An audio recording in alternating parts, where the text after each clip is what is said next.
Українці, українки, з глибоким сумом дізнався про смерть її величності королеви Єлизавети II. Важка втрата для усієї Європи і для світу. Від імені усього українського народу висловлюю співчуття королівській родині, усій Великій Британії та країнам співдружності націй. Наші думки і молитви з вами. Сьогодні з візитом у Києві був держсекретар США Ентоні Блінкен. Ми провели з ним дуже корисні для обох наших країн переговори, бо робимо спільну справу, захищаючи свободу. Я подякував держсекретарю за його особливу роль в допомозі нам, президенту Байдену за рішуче і результативне лідерство, Конгресу Сполучених Штатів за незмінну двопартійну і двопалатну підтримку і кожному американцю за щире розуміння нашої боротьби. Маємо рішення президента Байдена щодо нового пакету оборонної допомоги обсягом 675 мільйонів доларів. Оголошено і про те, що Україна отримує більше $1 мільярда із загального пакету підтримки європейських демократій. Кожен з таких кроків наших партнерів реально відображається у міцності нашої держави і усієї Європи у захисті від російського терору. Спектр тем на переговорах з паном держсекретарем був, як завжди, широким. Обговорили політичну співпрацю, нашу взаємодію у фінансовій площині. Макроекономічна підтримка зараз так само важлива, як підтримка зброєю і боєприпасами. Звичайно, приділили увагу Fast Recovery Plan і загалом відбудові України після російських ударів. Я порушив питання офіційного визнання Росії державою-терористом. Юридична реальність має завжди відповідати фактичній реальності, а це факт, що Росія стала найбільшим джерелом тероризму у світі. Можна обирати той чи інший формат процедур, ту чи іншу формулу юридичного тиску проти Росії за терор, але світ має отримати однозначний сигнал, що російському терору не буде прощення. Продовжує налагоджувати нові зв'язки для України. Провів розмову з новообраним президентом Кенії, першу в історії відносин між нашими державами. Привітав з перемогою на виборах. Домовились посилювати співпрацю. Говорили і про подолання продовольчої кризи. Робимо все для цього. Тільки за сьогодні з наших портів вийшло 4 судна з агропродукцією для азійських країн. Цими годинами на розвантаження до порту Судана заходять більше 65 тисяч тонн продовольчої пшениці. Вчора вийшов балкер з пшеницею для Кенії – більше 50 тисяч тонн. Зараз в Одесі завантажуються судна для Лівану і Лівії. У порту Південний чекає на завантаження судна, яке прямуватиме в Індію.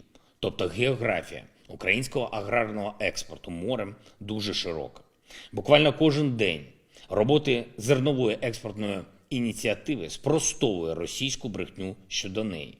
Україна постачає агропродукцію споживачам з різних континентів, і саме наше постачання гарантує продовольчу безпеку на глобальному рівні. Провів сьогодні нове засідання Ставки Верховного Головнокомандувача, передусім щодо наших активних дій на передовій.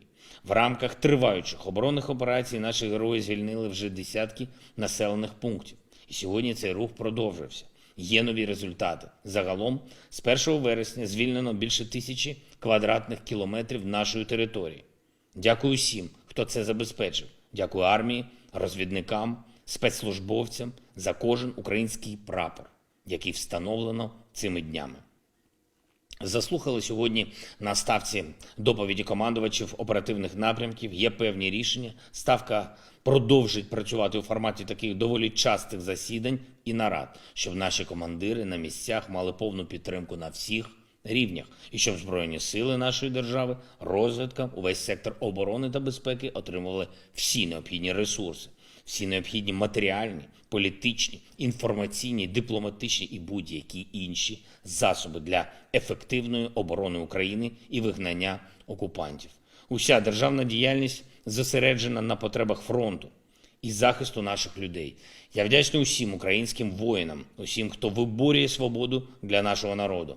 І на півдні, і на сході, і в боях на фронті, і тим, хто робить свій внесок у нашу перемогу відповідними операціями в тилу ворога.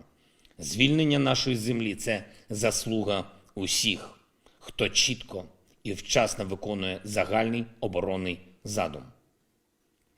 А особливо хочу подякувати сьогодні бійцям 115-ї окремої бригади тероборони оперативного командування «Північ», які відзначились хоробрістю, потрібними Україні результатами в боях у лютому, у березні, коли зупиняли просування ворога, і які і зараз продовжують захищати нашу державу на північному напрямку. Також вдячний бійцям 117-ї окремої бригади тероборони, які діють на напрямку Суджа-Суми, і першій танковій бригаді, яка міцно тримає позиції на напрямку Гомель-Городня. Пам'ятаємо про усі загрози, дякуємо усім нашим героям. Хочу ще раз закликати тих, хто інформує суспільство, хто коментує воєнну ситуацію. Будь ласка, аналізуйте повну картину, висловлюйте вдячність і підтримку усім нашим оборонцям. Не забувайте ні про кого із них. Вічна слава усім, хто став на захист України, вічна слава нашому незламному народу. Україна є і буде вільною. Слава Україні! Підписуйтесь на канал, і у вас завжди будуть свіжі новини.